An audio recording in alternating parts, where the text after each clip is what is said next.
The ledger entry for March 3rd, 1891 is short and plain. Lost the east cellar, 11 jars left, my fault. That winter had been building for weeks up on the ridge. The kind that farm families watched come down slow day by day before it ever touched the valley. It found the low ground first, the way cold always does, settling into the hollows around the barn and creeping toward the house at night. By the time it reached the cellar door, it had already found the one gap in the fieldstone that nobody had thought to check since October. There was no refrigeration on a farm like this in 1891. No icebox running on electricity. Nothing but the ground itself to keep food from spoiling.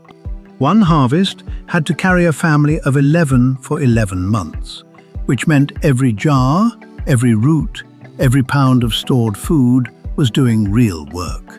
Nothing came in from a store to make up the difference if something went wrong.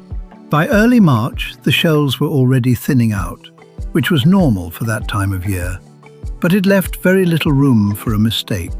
The cellar itself was dug below the frost line, deep enough that the ground's own steady temperature did the job no fire or ice ever could. The walls were fieldstone, stacked by hand, thick enough to hold that cold, even temperature through the coldest nights of the year.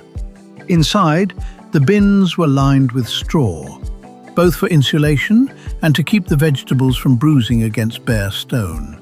Apples were kept in their own corner, away from the potatoes, because a ripening apple gives off a gas that speeds up sprouting and rot in everything nearby. It's a small detail, but it's the kind of thing a farm family learned the hard way, once, and never forgot again. The vent near the top of the cellar door had one job: let stale, damp air out and pull drier air back in, so moisture never had a chance to settle. Every morning, someone went down with a lantern, checked the thermometer nailed to the wall, and wrote the reading in the record book by the door.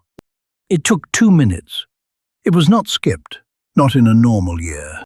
Late that February, there was a false thaw, a few warm days that fooled a lot of farms into thinking the worst of winter was behind them.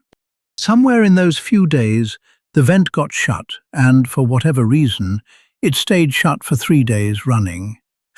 Warm air met cold stone, and it did what warm air always does in that situation. It turned to water on the walls. That condensation soaked into the straw lining before anyone noticed, and damp straw against stored food is exactly the condition rot needs to get started. Once it started in one bin, it moved to the next, because the bins sat close together, and nothing stopped the moisture from spreading between them. What could still be saved had to be sorted out by hand, bin by bin, deciding what was still good and what had to be thrown out. When the count was finished, 11 jars were what remained to get the family through the next 6 weeks. 11 jars for 11 people for 6 weeks is not a lot of margin for anything else to go wrong.